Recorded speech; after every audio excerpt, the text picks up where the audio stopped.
po sa inyong lahat. Isang bagsak ng ngiti nga ho dyan. So, salamat po sa Panginoon at muli tayo ay meron pong napakagandang umaga na ibinukas sa atin na tayo po ay binigyan ng buhay at kalakasan ng Diyos sa araw na ito. Kaya ito po ay sapat na para ipagpasalamat natin sa Diyos.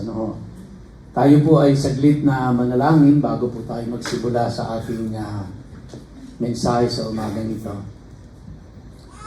Ama namin Diyos na mabuti sa lahat at makapangyarihan, lumalapit po kami sa iyo sa mga oras na ito ng buong puso at buong pagpapakumbaba. At amin pong hinihiling minsan pa aming Ama na kami ay bigyan mo ng karunungan at bigyan ng kaliwanagan sa iyong mga salita.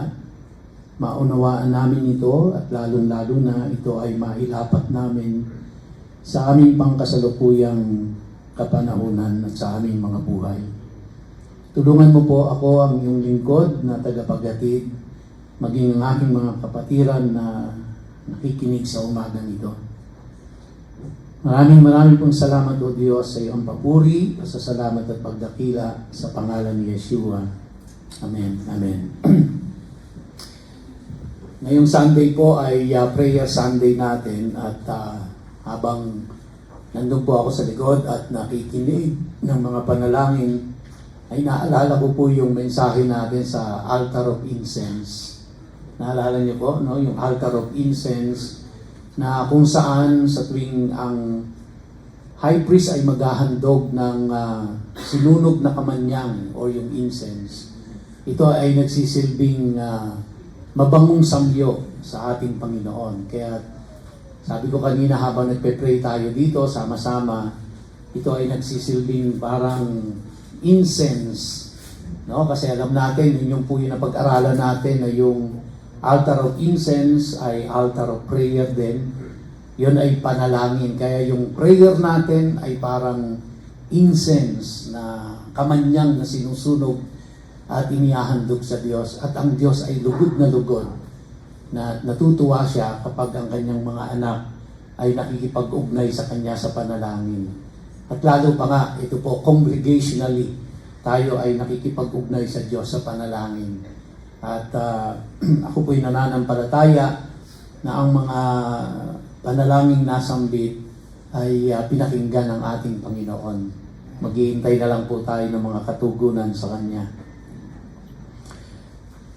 Sa umaga pong ito, ang ating tatalakayin ay part 2 ng chapter 38. At kung napansin niyo po, verse 8 lang ang ating pong pag-uusapan. 3 bagay pa po doon sa tabernacle ang hindi natin natatalakay. At ito po ay yung verse 8 ngayon.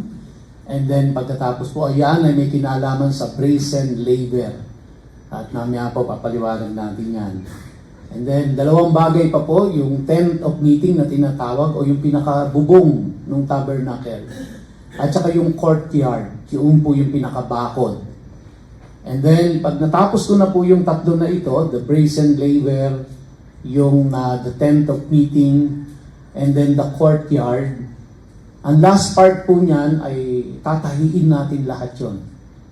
No? Yung pong Ark of the Covenant, yung menorah, yung altar of incense, yung table of showbread, yung pong altar of sacrifice, and then ito pong brazen laver, and then pagkatapos po yung the tent, and then the courtyard. Itatahi po natin lahat yan in my conclusion para makita po natin na this is our way to God. And then, i-conclude po natin yan, ano ang lahat ng kaugnayan niya sa ating Panginoong Jesucristo. Marami po ang hindi nakakaalam niyan na ang tabernacle is a picture of Jesus Christ. It's a picture of Jesus Christ and it is the way to God. At yan po ay i-conclude natin after 3 more Sundays, 1 month to go, para po matapos natin at makita natin ang lahat ng kaugnayan nito sa ating pinag-aaralan. And I kept on saying na without understanding the Old Testament, you will not understand the New Testament. That's the importance po na nauunawaan natin ito. Because no matter how much you study the New Testament, without understanding the Old Testament, you will not understand the New Testament. So this is the importance of it. May tanong po ako sa inyo bago ako magsimula dito sa verse 8. Ilan po sa inyo dito ang na-water baptized na? Can I see your hands? Yung nabautismuhan na po sa water. Ayan. So, ibig sabihin po ba yung hindi nagtaas, hindi pa nababautismuhan sa tubig? Ilan po yung hindi pa nababautismuhan sa tubig? Ayan. So, okay. Medyo marami-rami rin po, ano? Now, kaya ko po tinanong, dahil ang message pong ito ay para sa mga nabautismuhan sa tubig. At para din sa mga hindi pa nababautismuhan sa tubig. Sa madaling salita, ang message na ito ay para sa ating lahat. At inaasahan ko po na ito ay magbibigay sa atin ng mas malalim na pangunawa tungkol po sa water baptism. Ito ay magbibigay sa atin ng mas malalim na appreciation doon po sa mga nagpabaptize na.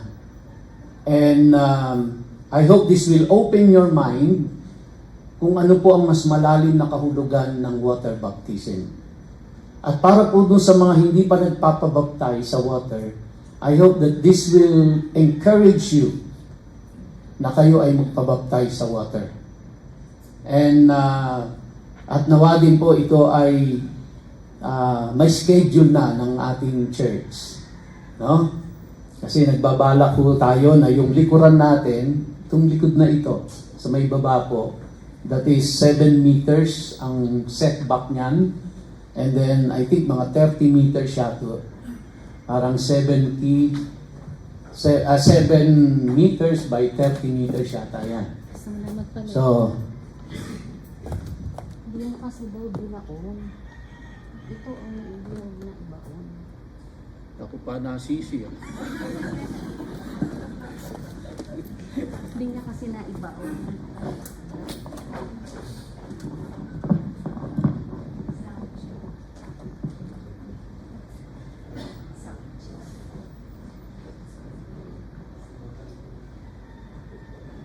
Hello, yun. Susunod, ibabaon mo. Hindi ko daw na ibaon yung ano eh. Anyway, so, nagbabalak po tayo na yung likuran na yan ay gawan ho ng swimming pool. Yan, yung likuran na yan. At nag-canvas-canvas na ako. Ang halaga niyan, simple swimming pool na around 750,000 yung swimming pool dyan. Gagawin yung parang resort ang dating niyang likod na yan. Kasi daan dyan gagawin yung water baptism natin. So para hindi na ho tayo nagre-rent kung saan-saan at talagang pag may bago na maibabaptize, immediately pwede nating i-baptize dito. So makikita nyo po kung ano ang kahalagahan nitong water baptism na ito. Bakit kailangan natin gawin? So ipag-pray nyo po yun, yung swimming pool, yung elevator, ang dami nating papagawa eh, no? So, unti-unti lang ho yan. Alright. So, punta ho tayo dun sa verse 8 ng chapter 38 ng Exodus at ang sabi diyan, He made the basin of bronze with its base of bronze from the mirrors of the women serving at the entrance to the tent of meeting. Natatandaan niyo po ba yung sinabi ko sa inyo na pag-uusapan natin ang salamin, yung mirror? Ito na ho yun. Ito na ho yun. Pero mamaya na muna tayo dyan. Basahin ko lang muna to. Ulitin ko. He made the basin of bronze with its base of bronze. So yun po yung materials na ginamit. Mula saan daw po? From the mirrors of the women. So yung po palang brazen laver na yon ay mula po sa mga salamin ng mga kababaihan ang ginawang brazen laver. No? Serving at the entrance to the tent of meeting. More or less, ganyan po ang itsura niya from the artist's perspective. Kasi wala naman po talaga nang nakakita ng totoong itsura niya. At dito sa scripture, hindi rin ibinigay sa atin kung ano ang sukat. Wala pong measurement yan eh. Ang binanggit lang sa atin ay kung anong material ang ginamit at kung saan galing yung material na yon. Ang sabi po dyan, it's made of bronze. Sa iba po, it's made of brass. Sa totoo lang po, sa original manuscript, hindi siya ma-identify talaga kung bronze or brass or copper. But definitely, it's not gold. No? Kasi wala pong ginamit na gold outside of the tabernacle. Yung nasa outer court or yung nasa courtyard, wala pong ginamit na gold doon. So it's either silver, may ginamit na silver, merong brass, may bronze, may copper. Pero ito pong laver, hindi po siya talaga maliwanag kung copper, kung brass, kung bronze. No? Pero in most translation po, ay binabanggit bronze siya.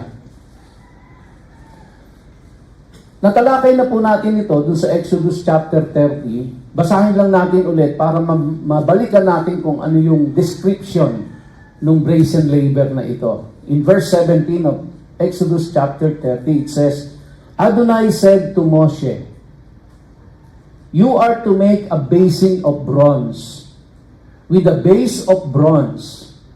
So yung basin, bronze, yung pinaka-base, bronze. For what purpose? For washing. Place it between the tent of meeting and the altar, and put water in it. So, saan daw po siya ilalagay? Between the tent of meeting, meaning to say, papasok doon sa loob ng tabernacle, at saka doon po sa altar of sacrifice. So, natalakay na ho natin yun. So, altar of sacrifice, and then yung pong basin, o yung laver, and then tapos yung entrance na papapasok sa tabernacle. Aaron and his sons will wash their hands and feet there. When they enter the tent of meeting, they are to wash with water, so that they won't die. Mabigat to, ano? Na pag hindi nila ginawa, they will die. Kailangan maghugas sila ng kamay at maghugas ng kanilang paa. Pag hindi nila ginawa yon, they will die. Also, when they approach the altar to minister by burning an offering for Adonai. So, ang sinasabi po sa verse 20, bago sila pumasok doon sa tabernacle at mag-minister doon, kailangan maghugas sila ng kamay at maghugas ng paa. At bago sila mag-offer doon po sa altar of sacrifice. Yung binabanggit na altar dito is the altar of sacrifice. Bago sila maghandog ng sin offering at saka nung burnt offering or kahit yung peace offering, basta mag-perform sila ng duties nila doon sa altar of sacrifice, kailangan maghugas muna sila ng kamay at maghugas ng paa kasi pag hindi nila ginawa yon, they will die. Verse 21, they are to wash their hands and feet so that they won't die. Inulit pa, no? This is to be a perpetual law for them through all their generations. So again, artist perspective noong pong brazen laver. Doon po sa picture, yung nakapaikot na kulay puti na pinakabakod, yun yung yan yung courtyard. And din sa courtyard, makikita niyo doon sa labas, ay nandoon yung unang-una, yung pong altar of sacrifice. So pagpasok mo, galing ka sa labas, ang una mong dadatnan, altar of sacrifice. Pagkatapos ng altar of sacrifice is the brazen laver. And then tapos ng brazen laver, entrance na papasok doon sa tabernacle, which is yung malaking structure na may cover. So ganyan po yung arrangement niya. So yun po yung sinasabi ko, na pag-uusapan natin yung nakakover doon sa tabernacle at saka yung nakapaikot na yon sa courtyard. Lahat po yan merong significance, lahat yan merong spiritual meaning. At ang lahat ng makikita nyo dyan, loob at labas, lahat po yan ay nakapoint towards God. Ito ay lahat sumasalamin ng Panginoong Hesukristo. Ito pong brazen laver na ito, dalawa ang gamit niya. Ang una ay yung regular priestly service. So yun po yung binanggit ko. Bago sila maghandog doon sa altar of sacrifice, para sa sin offering at sa burnt offering at sa peace offering, yung priest ay kailangang maghugas muna ng kamay doon sa brazen laver. By the way, ang brazen laver po ay hindi para sa lahat ng tao. Ang brazen laver po ay ang mga priest lang ang pwedeng maghugas ng kamay at paa doon. Yung mga common people, hindi ho sila pwedeng maghugas doon. Hindi nila pwedeng lapitan yon. Para sa mga priest lang yon. Para lang po doon sa maglilingkod sa templo o doon sa tabernacle. Para lang po yun doon sa mga mag-o-offer ng mga priest ng mga sin sacrifice at saka mga burnt offering. Okay? So yun po yung regular priestly service. Ginagawa nila yon. Ang pangalawa pong gamit doon is the consecration ceremony. Subaybayan niyo po ako dahil lahat ng ito ay mamaya i-connect natin kung ano ang relevance nito sa atin ngayon. So, regular priestly service, yun po yung kanilang gawain doon. Sa consecration ceremony, ginagamit din ito. Paano po yun? Basahin po natin sa Exodus 29, dahil dito inilahad kung ano ang gamit noong brazen laver para sa mga priest in terms of the consecration service. Sabi dito sa verse 4, bring Aaron and his sons. Alam natin si Aaron is the designated high priest. At yung kanyang mga anak ay mga susunod na mga priest. At lahat po na maglilingkod doon po sa templo ay galing sa tribe ni Levi na mga priest. Pero sa tribe ni Levi, doon lang sa lahi ni Aaron manggagaling ang high priest. So hindi pwedeng kumuha ng priest na maglilingkod doon na galing sa ibang tribes, maliban sa tribe ni Levi. At hindi pwedeng maglagay ng high priest nang hindi galing sa lahi mismo ni Aaron. Kaya yung mga anak niya dito ay kumbaga po, naka-line up sila. Pag wala na si Aaron, naka-line up na yung kanyang mga anak para maging high priest. Sa kasamaang palad po, pinaslang ng Diyos yung mga anak niya. Dahil sa pagsuway nila, na hindi sila nag-comply doon sa iniutos ng Diyos pagdating sa altar of incense. So, sabi diyan, take the garments and put on Aaron the tunic, the robe for the ritual vest, the vest itself, and the breastplate. Fasten the vest on him with its belt. Put the turban on his head and attach the holy ornament to the turban. Then take the anointing oil and anoint him by pouring it on his head.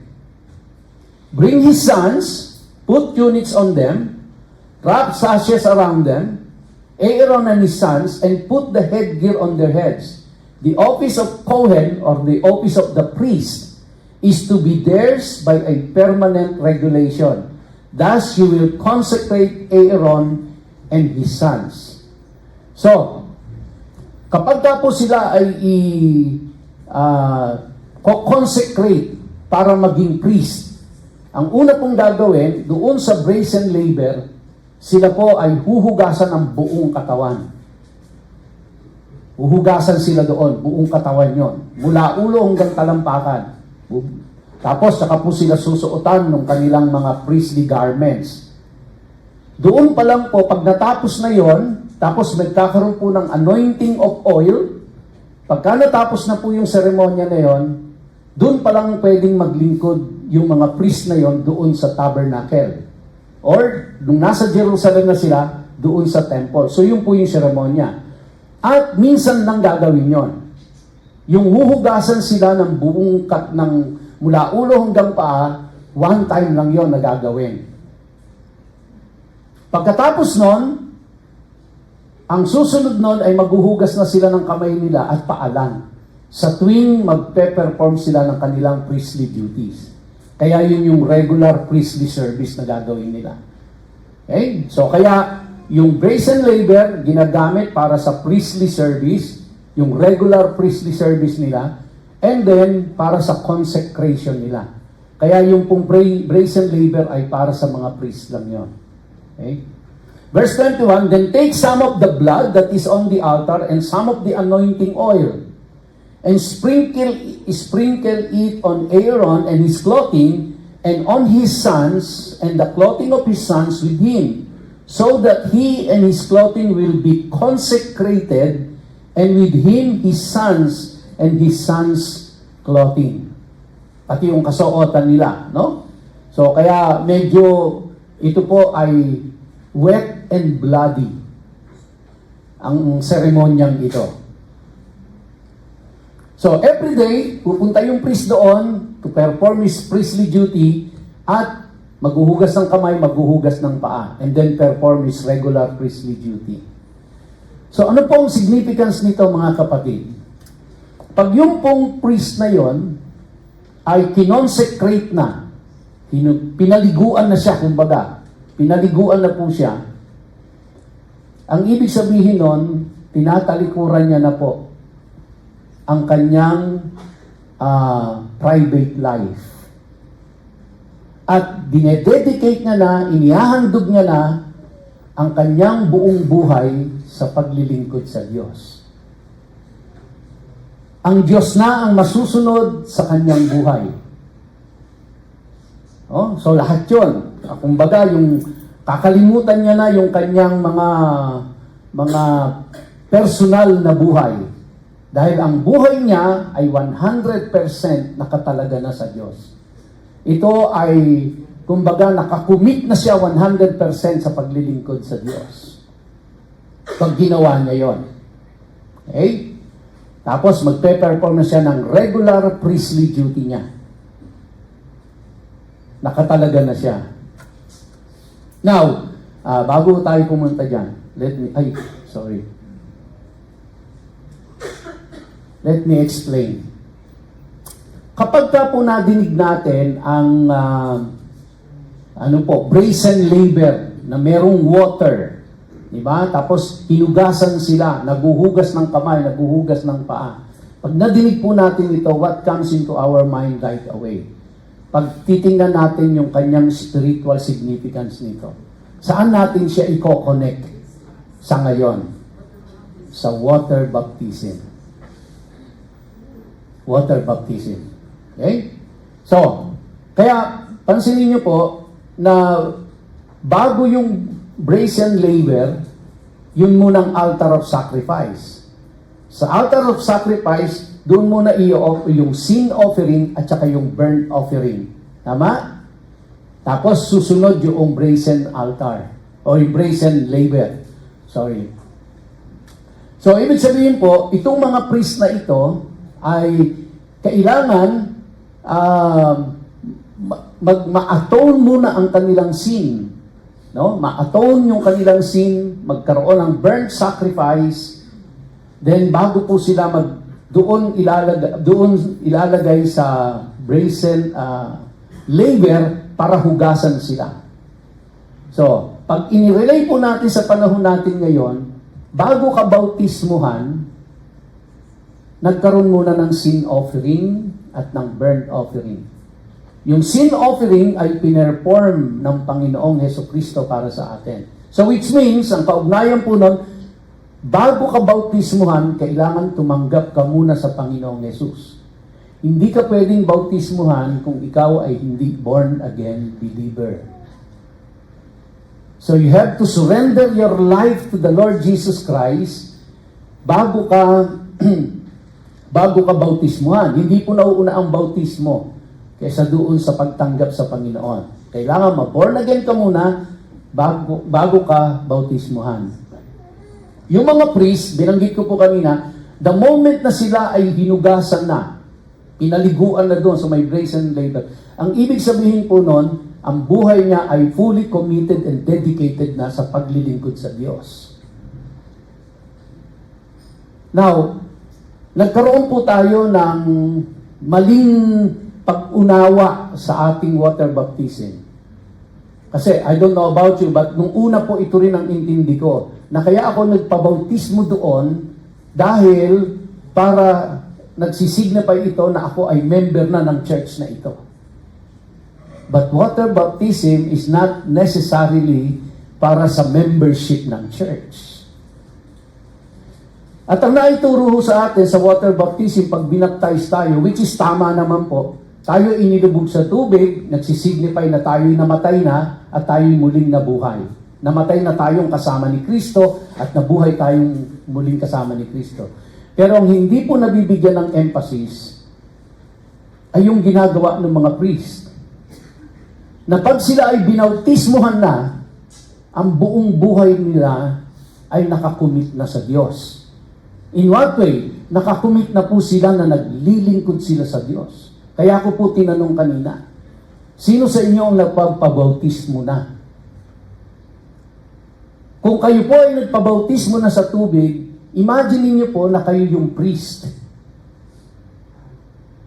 Na nung nagpabautismo ho kayo, hindi lang ito nag-signify na kayo ay inilubog, namatay na sa inyong kasalanan at binuhay na magmuli ng kasama ni Kristo, pero kaugnay po doon mga kapatid, sinasabi nyo sa Diyos na parang yung mga priest, sinasabi nyo ang buhay ko ay sa iyo na Panginoon at ako ay maglilingkod sa iyo sa buong buhay ko. Kaya kung ikaw ay nagpabautismo sa tubig at hindi ka naglilingkod sa Diyos, may malaking kulang sa buhay mo. Meron kang malaking hindi sinusunod na ipinagagawa ng Diyos sa iyo. Kaya kung tayo po'y nagpabautismo na sa tubig, ibig sabihin born again na tayo nun. At kung tayo ay nabautismohan na at hindi tayo naglilingkod, then mag-isip-isip ho tayo. Dahil ang ibig sabihin ng pagpapabautismo sa tubig, maglilingkod ka sa Diyos. Kahapon po nakakatuwa kasi 100 plus yung actually doon sa ministry fair natin, nung tayo po ay nanawagan, marami po ang nag-sign up na gustong ma-involve sa mga ministry. 100 plus yung nag-sign up. At kahapon po sa Workers General Assembly, masaya po kasi ang dami dito, no? Ang nag-register ay 100 plus.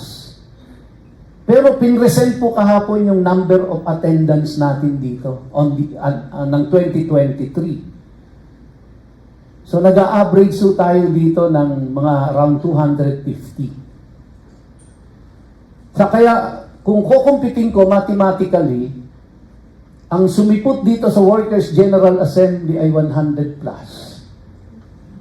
Ibig sabihin sila ay mga workers at naglilingkod sa Diyos. Asan yung kalahati? Kung lagay na ho natin sa 125 yon, kung ang average natin 250, ang question ko ngayon, nasaan yung 125? At ang question ko, kung yung 125 na yon na umaattend sa church, na bautismohan na sa tubig, ba't hindi sila naglilingkod? Are you getting my point? Because marami pong mga Christian hindi kasi naiintindihan masyado yung water baptism. Na kaugnay pala ng pagpapabinyag ko, term natin, yung pagpapabautismo ko sa tubig, kaugnay pala nun, sinasabi ko sa Diyos, Lord, sa'yo ako at ako'y maglilingkod sa'yo. Kaya kung hindi mo ginagawa yun, meron kang hindi ginagawa sa sinabi mo sa Diyos. Klaro po? Bakit to? Kasi yung priest, the moment na nagtapos na yung consecration niya, na-consecrate na siya, kumbaga naitalaga na siya, naihiwalay na siya para maglingkod.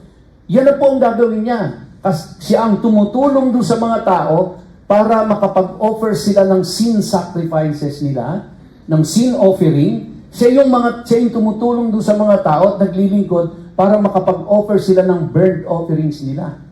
Siya yung pumapasok doon sa loob ng tabernacle, nagpapalit ng tinapay sa table of showbread, naglalagay ng oil doon sa menorah, naglalagay ng incense sa altar of incense, and making sure na everything is in order inside and outside the tabernacle.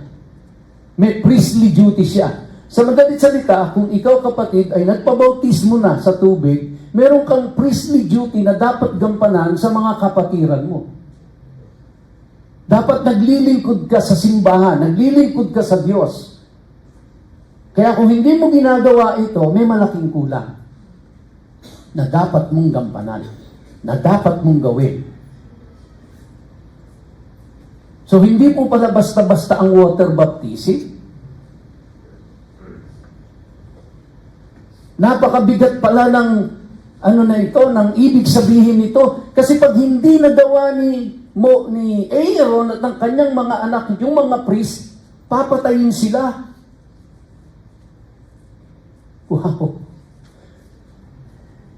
Imagine niyo po kung ngayon gagawin yan.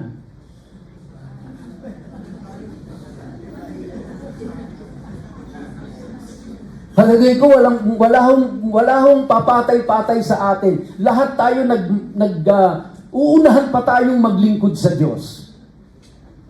Di ba? Kasi pag hindi mo ginawa, papaslangin ka eh. You know straight from the scriptures, nabasa natin, ganoon ang pamantayan at patakaran ng Diyos noong mga time na yon. But the spiritual significance of it, hindi po nagbabago. Yan pa rin ang ine-expect ng Diyos sa atin.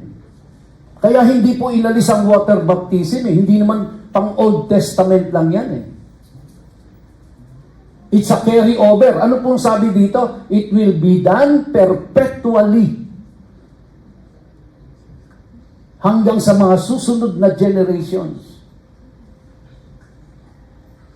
Kaya yung pong hindi pa nagpapabaptize at gusto nyo magpabaptize, pag-isipan yung maigi yun. At kayo naman po na nagpabaptize na pero hindi nyo masyadong naintindihan pala yun. Ngayon naintindihan mo na. May pananagutan ka na. Kaya huwag ka nang aatras sa paglilingkod. Kaya maraming Kristiyano pong hindi naiintindihan eh. Sumama lang ang loob sa isang kapatiran, resign. Ayoko na maglingkod. Alam mo bang hindi yung kapatiran ang nire-resignan mo?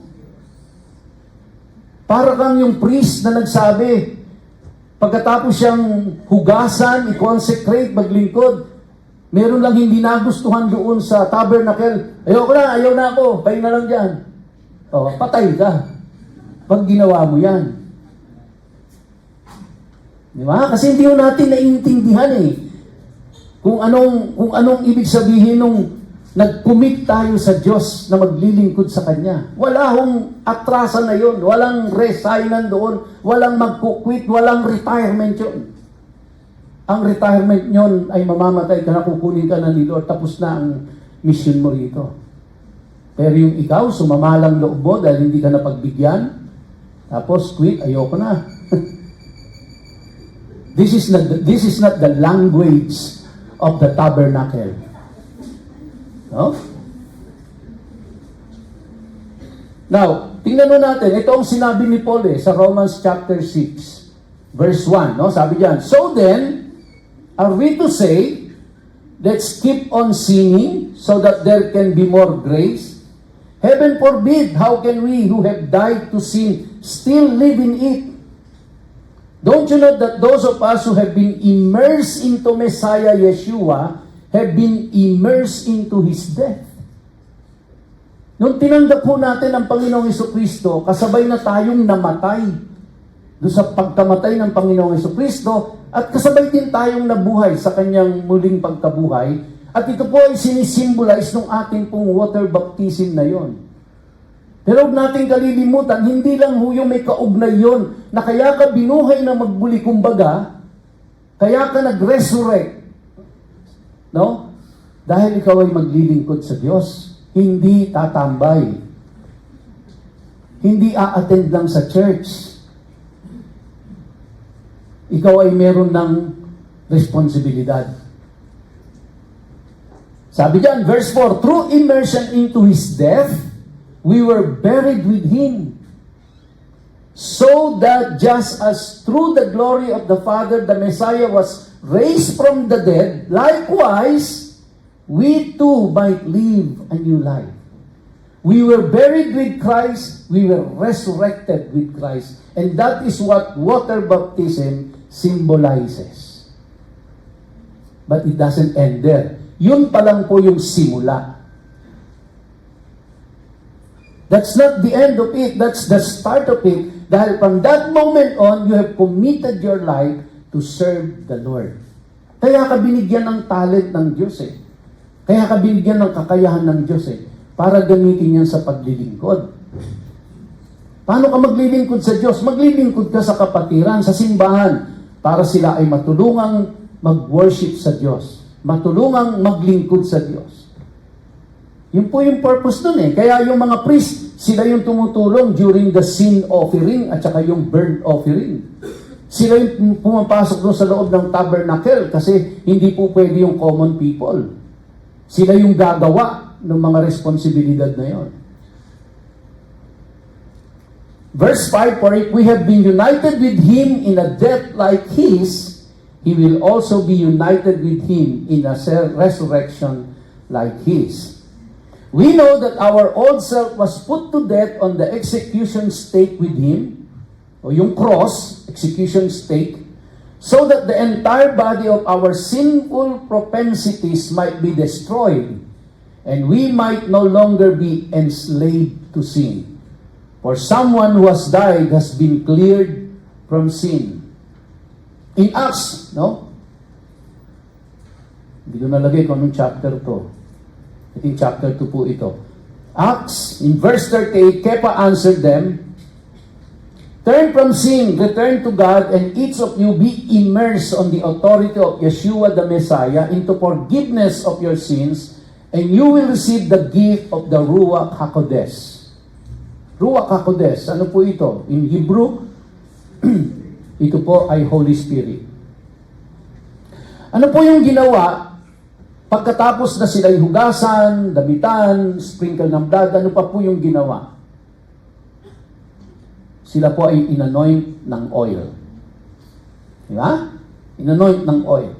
So, yung pong water baptism na yon ay may kaugnayan sa repentance. Ibig sabihin, before a person can be baptized, he must repent of his sins. Yung po yung nangyayari din sa sin offering at sa burnt offering. Sa atin naman po, dahil si Jesus Christ na yung naging sin offering, tinanggap natin si Jesus. Di ba? And then ano ang sumunod na nangyari? Nagpabaptize tayo sa water. Tama? And then ano po ang nangyari kung tumanggap tayo sa Panginoong Jesus? Tayo po ay hindi lang binaptize in water, but we were also baptized with the Holy Spirit. Which is yung priest, yung po yung ginawa sa kanya. Because yung oil na inano po sa kanya, inanoint, it signifies the Holy Spirit. So parehaso. Yung nangyayari po doon sa tabernacle na yon, na seremonya, is parehaso sa nangyayari sa atin ngayon. Hindi lang nga ganoon ka-physical. Diba? Pero tayo po nagpa-water baptize, yung anointing ng oil is the anointing of the Holy Spirit. Verse 39, for the promise is for you, for your children, and for those far away, as many as Adonai our God may call. Now, tingnan mo natin sa 1 Samuel chapter 16, verse 13, na kung saan sinasabi po yung oil signifies the anointing of the Holy Spirit. Samuel took the horn of oil and anointed him there in his brother's presence. From that day on, the Spirit of Adonai would fall upon David with power, so Samuel set out and went to Ramah. So, yung physical oil, no, na ginagamit nila, ito po ay pinang-a-anoint nila doon sa king, pinang-a-anoint nila doon sa tao. Sa atin po ngayon, walang physical oil na ganoon. But we have the Holy Spirit kasi yung pong oil signifies the Holy Spirit. So the anointing of oil during that time is equivalent to the anointing of the Holy Spirit that we receive today. Wala akong pinagkaiba. Yung paghuhugas nila ng buong katawan nila doon sa brazen laver, ay yun naman po yung water baptism natin ngayon. Oh? So yung pong kanilang paglilingkod doon sa temple, o doon sa tabernacle ng mga priest, is the same, tayo naman yung paglilingkod natin sa church. So yun po yung parallelism ng dalawa na yan. Nasa modernong panahon lang tayo, pero parehas pa rin po yan ang principle noong Old Testament sa tabernacle. Kaya nga sinabi ni Peter, di ba, you are a chosen generation, a royal priesthood. So lahat po tayo, hindi katulad doon, ang nagiging priest lang from the tribe of Levi, sila lang yung pwedeng maging priest. Sa panahon mo natin, when we accepted the Lord Jesus Christ as our Lord and personal Savior, kinategorize na rin mo tayo as priesthood ng Panginoon. So every one of us, before the Lord, ay priest. Not Levitical priest, kundi spiritual priest. So ibig sabihin, yung mga Levitical priest, meron silang responsibilidad sa kanilang templo, sa kanilang tabernacle. Tayo naman po, as spiritual priest, meron po tayong priestly duty sa ating pong church. At yun ay yung sa paglilingkod sa bawat isa. Kaya think about that, mga kapatid. Ha? Ask yourself, ako ba ay born again? Nagsisiba ako sa aking mga kasalanan at tinanggap ko si Jesus? If the answer is yes, then ako ba ay nagpa-water baptize na? If the answer is yes, then sunod na tanong, ako ba ay naglilingkod as a priest, spiritual priest? Kung hindi, mag-sign up ka na. Ha? Hindi pa huli ang lahat, mag-sign up ka na, kapatid. Ngayon, may accountability ka na kasi narinig mo na to at naintindihan mo na tong message na ito. Kaya hindi po pwede kung walang ginagawa ka sa simbahan.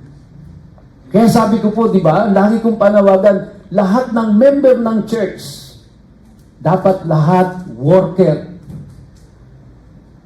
Dapat lahat meron kang priestly duty dapat gawin. Hindi a-attend ka lang.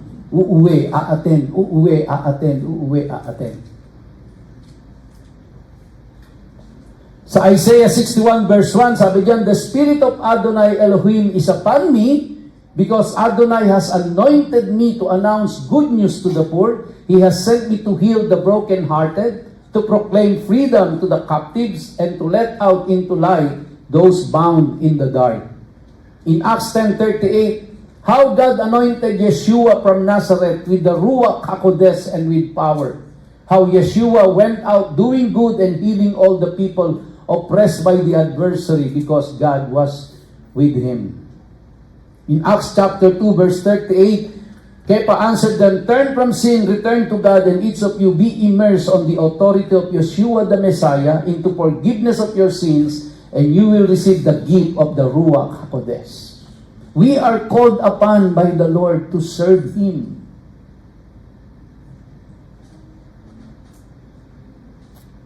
Masaya po dahil almost half during the ministry fair ay nag-sign up. Gustong maglingkod sa Diyos. Praise the Lord. Yung leadership naman, naghanda na ng mga kung paano ite-train, anong gagawin and all that. Ang saya ho dito kahapon. Pero hindi ba mas tama na kung lahat ng member, ng nagkiklaim na member siya ng church na ito, at the born again siya, nagpabaptize siya, siya ay maglilingkod. O siya ay naglilingkod. Doon po sa hindi pa nababaptize, inaayos lang po yung schedule. Hindi na ho natin iintay matapos yung swimming pool. Baka hindi na kayo mabaptize, o matagalan na. No? Inaayos lang ho yung schedule, and then magkakaroon tayo ng water baptism, and then again, ulitin ko po, no? Let this message remind you of the importance of that water baptism. Kaya pag nag-commit ho kayo, nagpabaptize kayo, ang ibig sabihin ninyo, nag-commit na rin kayo na magiging worker kayo ng church na ito. At maglilingkod kayo sa Diyos. Gagamitin niyo yung talent and gift na ibinigay ng Diyos sa inyo para paglingkuran ang body of Christ. Yan, 11:30 na. Naubos yung oras ko sa ano. Jump na ako. Ito po yung comparison, no? Yung Levitical priest, yung panahon ni Moses. Sila po ay hinuhugasan sa water. Tayo naman sa spiritual priest, tayo po yan, binabaptize sa water. Yung Levitical priest, ina-anoint sila with oil bago sila mag-perform ng priestly duty nila. Tayo naman po ay we receive the Holy Spirit when we receive Jesus Christ. So which means we were also baptized with the Holy Spirit, or we were anointed with the Holy Spirit. Yung Levitical priest po, they minister to God's people. And atin po, yung spiritual priest, the same. We minister to God's people. No? Yung Levitical priest po, they help with the offerings. Tayo naman po, we bring people into the kingdom of God. Okay? Tatalunan ko na po ito, mga kapatid, kasi meron no akong gustong bigyan ng pansin. Yan. Regular washing of feet, what does this symbolize? Di ba? Meron sila nung huhugas ng kamay, huhugas ng paa. Kasi yung huhugasan yung buong katawan, one time lang yon, hindi ulit-ulit yon.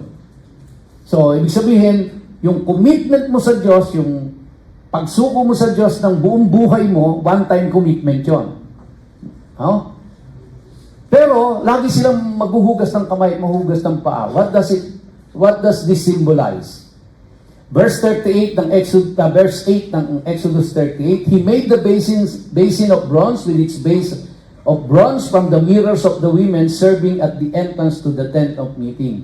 When a priest washed himself in the water, made out of mirror, he would see his reflection in it. He would see where he had dirt in him that he needed to wash off. Yung po yung purpose kung bakit ang ginamit na materyales ay yung pong mga salamin ng mga kababaihan. Para pag maghuhugas siya ng kanyang kamay at ng kanyang paa, makikita niya yung dumi niya. At alam niya kung saan niya huhugasan. No? Kung paano siya maghuhugas. Bigyan ko muna po ng emphasis, bakit yung mirror? Well, that's the purpose, para makita niya, may reflection. Pero alam niyo po ba kung anong involved dito? Sa atin, wala hong masyadong dating kasi mirror. Sa bahay niyo lang, sa katerba ang mirror di ba? May mirror sa banyo, may mirror sa labahan, may mirror sa salas, may mirror sa kwarto, may mirror sa harap, mayroong pantalikod, may panggilid, mayroong pang malaking muka, may pang maliit na muka. Lahat ng klase ng mirror, meron tayo. Meron ka pa sa bag mo, di ba? Medyo magre-retouch, etc. Ang dami mong mirror. Kaya ang mirror sa atin ngayon, 1.5 o 5.5. Di ba? Ang bilis-bilin, mura lang, andyan lahat. Pero kung naunawaan natin yung panahon nila kung ano ang mirror, ma-appreciate natin kung bakit mirror ang ginamit dito. Listen to me, mga kababaihan. Dahil nung panahon po ni Moses, the most prized possession ng babae noon ay hindi po ang bracelet o hikaw na ginto. Ang most prized possession ng kababaihan nila noon, salamin. Ibig sabihin po nito, Kaya uunawain natin dito sa kaisipan ng mga Hudyo. Ibig sabihin po, nung time nila, ang inoffer ng mga kababaihan para magawa yung brazen labor na yan is their most prized possession. Yung pinakamahal sa kanila kasi napaka-rare ho niyan. Bakit? Para mapakintab mo ang isang bronze or copper at mag-reflect ng mukha ng tao, napakahabang proseso. Hindi ho katulad ngayon, tutunawin lang yung buhangin, lalagyan ng magiging salamin na eh. Kaya murang-mura ang salamin ngayon. Hindi po, nung panahon nila, kayamanan sa kanila yan. Sa madaling salita po, bago na igawa yung brazen labor na yan, ang inoffer ng mga kababaihan dyan ay kayamanan nila. Pinakamahal, pinaka-best para sa kanila, ang inoffer nila dyan. Para lang, yung priest nila ay makita yung sarili niya habang naguhugas ng kamay kung ano ang marumi sa kanya. Kasi, bakit to? Kasi pag hindi tinanggap ng Diyos, hindi tatanggapin ang paghingi ng tawad nila. Kaya wala silang pakialam kahit na yan ang pinaka-prize possession nila dahil ang mas mahalaga sa kanila ay hindi yung material na gamit, ang mas mahalaga sa kanila ay mapatawad sila sa kasalanan nila. At ang representative nila ay yung priest. Kaya kailangan makita ng priest yung mukha niya. Makita ng priest yung sarili niya. So, ngayon wala na tayong gano'n, di ba? Ano po ang ginamit ng Diyos sa atin? Ano ang salamin natin ngayon? It's the Word of God. Kaya napansin niyo po, ang Word of God ay kinumpara sa mirror. Kasi every time we look at the Word of God, we see ourselves. Nakikita natin yung dumi natin. Kapag binabasa natin ang salita ng Diyos, nagsisilbi siyang salamin at nakikita natin ang sarili nating mga dumi at alam natin kung paano natin lilinisin ito. Kaya kung gaano kayo kadalas tumingin sa salamin, samahan nyo na rin ng pagtingin sa Biblia. Ilan sa inyong tumingin sa salamin ngayon? Lahat tayo, kasama ako doon. Nagagaganon pa ako sa salamin kanina eh. Ilan ang nagbasa ng Bible kanina?